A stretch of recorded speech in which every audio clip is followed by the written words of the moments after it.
my whole life. Everything was in there. Tonight, the situation in Los Angeles County is getting worse. There are now 6 wind-driven wildfires raging in the area, a new one in the Hollywood Hills. We'll have the latest from California. It's back to the clouds and fog tomorrow before our next round of snow moves in on Friday. It's disappointing. It's sad to see the district go downhill. In North Idaho, the Lakeland School District considers declaring a financial emergency, this after a levy failed. The other option they're also looking at, new tonight. KREM 2 News 10 at 10 begins now with Mark Hanrahan and Jeremy Legoo. We start with some breaking news tonight. A new fast-moving wildfire just broke out in the Hollywood Hills tonight, about a mile from the Hollywood Walk of Fame. Fire crews say that fire has burned about 20 acres so far, prompting evacuations for local residents. Good evening and thank you for joining us for KREM 2's 10 at 10, where we give you more news in less time. Now, this is the newest of several major wildfires burning in LA County right now, creating apocalyptic scenes with home after home being burned to the ground. At least 5 people have died so far, and at least 1,600 structures have been destroyed. Meantime, more than 130,000 residents are now under evacuation notices tonight. Ferocious winds are fueling blowtorch conditions, causing burning embers to fly for miles, sparking new fires.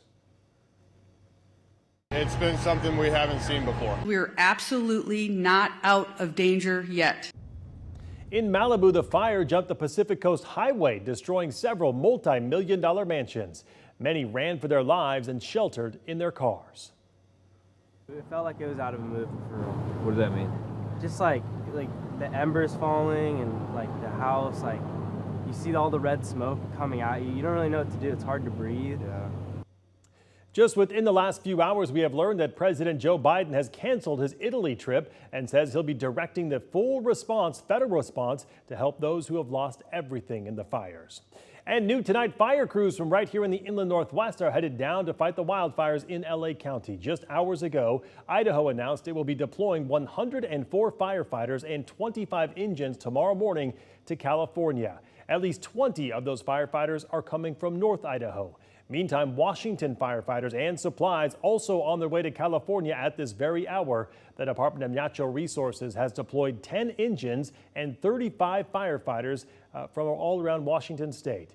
They're also rolling south to help protect people and property from those wildfires.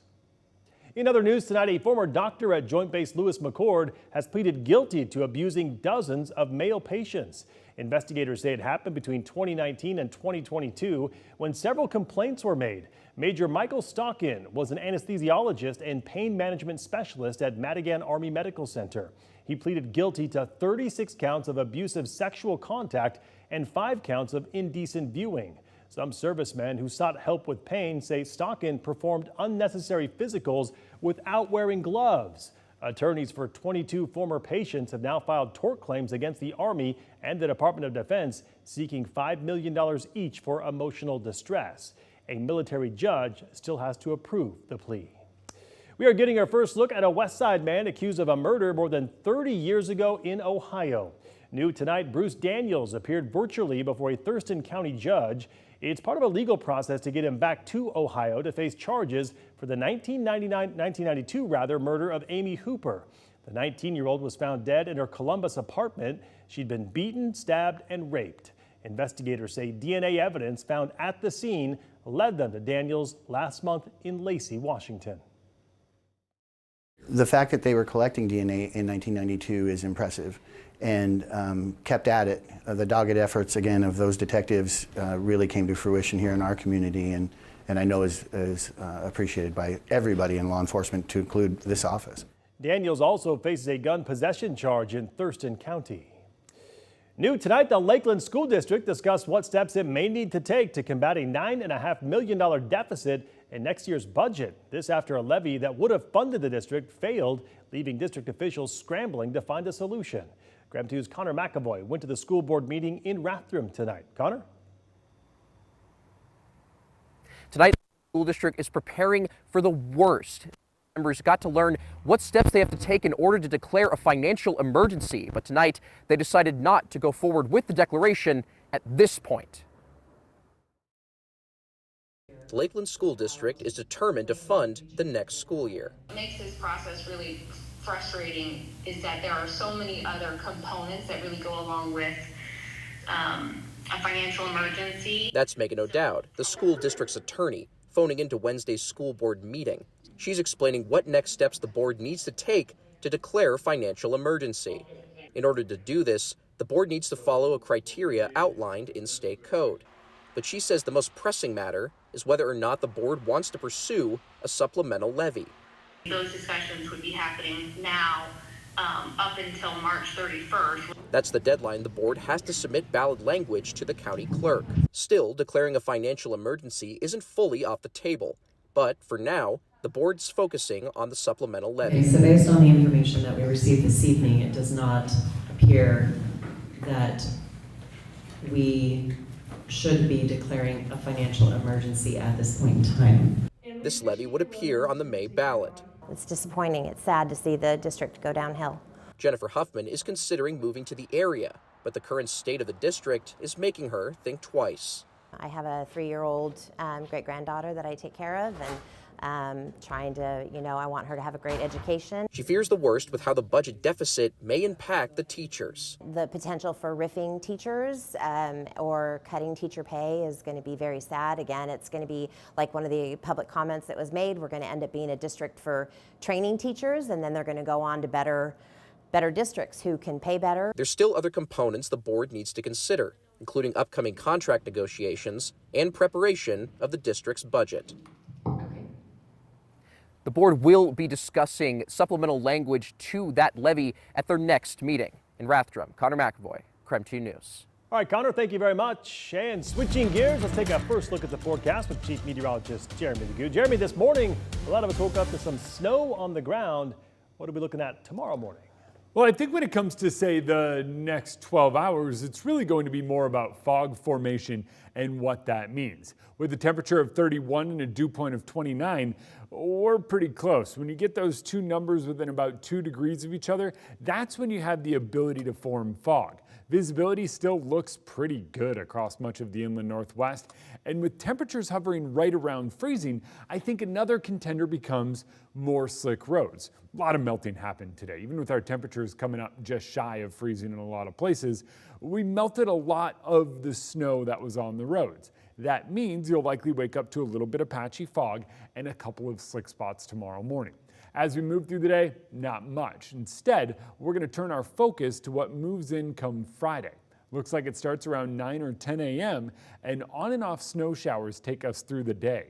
That shouldn't amount to more than an inch, but every storm is delivered quite robustly thus far. 34 degrees tomorrow with a little bit of morning fog, snow on Friday. All right, sounds good, Jeremy. We'll check back in with you later in the show. REI has announced it is laying off more than 400 employees and putting an end to its experiences business. The experiences business includes things like travel, tours, and classes. Of the 428 company-wide layoffs, 67 of those are right here in Washington, 32 of them at REI's headquarters and 35 that are part of its fleet.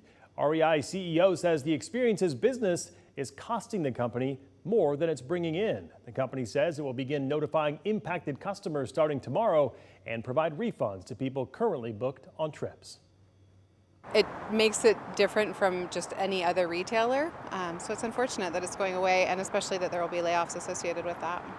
The union that represents some REI employees slammed the decision, saying in part, quote, REI management is putting profits over the very employees who make the company a leader in the industry.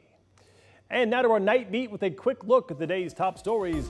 Tonight we are learning more about a crash involving a semi-truck early this morning. 3 people, including a child, were seriously hurt in a semi-truck crash early this morning on US Highway 2. The crash closed the highway for several hours. It happened near Fairchild Air Force Base. WSP says the car was heading south on Espanola Road and appeared to not stop at the intersection, crashing and then getting wedged under a semi-truck. As the semi-truck was going through the intersection and wedged underneath the semi-trailer, we had a cooperation with Airway Heights Fire Department, Fire District 3, and Spokane Fire to rescue the people that were trapped in the vehicle. The conditions of the 3 people trapped in the car is not known tonight. The semi-truck driver was not hurt. A brand new statewide campaign aims to ban all flavored tobacco products in Washington state. Flavors Hook Kids Washington argues that tobacco companies are marketing flavored products to kids to get them hooked at a young age. State Superintendent of Public Instruction Chris Reichdahl says the traditional way of trying to stop youth from using the products just won't work because of access to the internet and social media. So where there are folks who want traditional sort of regulatory schemes, I have landed in a belief that that is not going to be viable in a global era of information with international players and enormous amounts of money targeting young people, trying to get them addicted for life. Supporters hope to pass the bill this legislative session. The Washington State Department of Natural Resources has set a deal in motion to exchange land in Latop Valley for land over on the west side. The State Board of Natural Resources voted on Monday to approve the exchange of nearly 200 acres of Spokane County land to a Redmond-based development company. In return, DNR would acquire property in Bellingham, which includes commercial buildings and parking facilities. It's a move that has seen heavy pushback from the surrounding community for years, citing infrastructure and wildfire concerns. The company says they'll address these issues with road enhancements and fire access routes. And that was your Night Beat. To learn more about any of these stories, just head to our website. That's KREM.com. And that was your KREM 2 News 10 at 10, where you get more news in less time. But don't go to bed yet.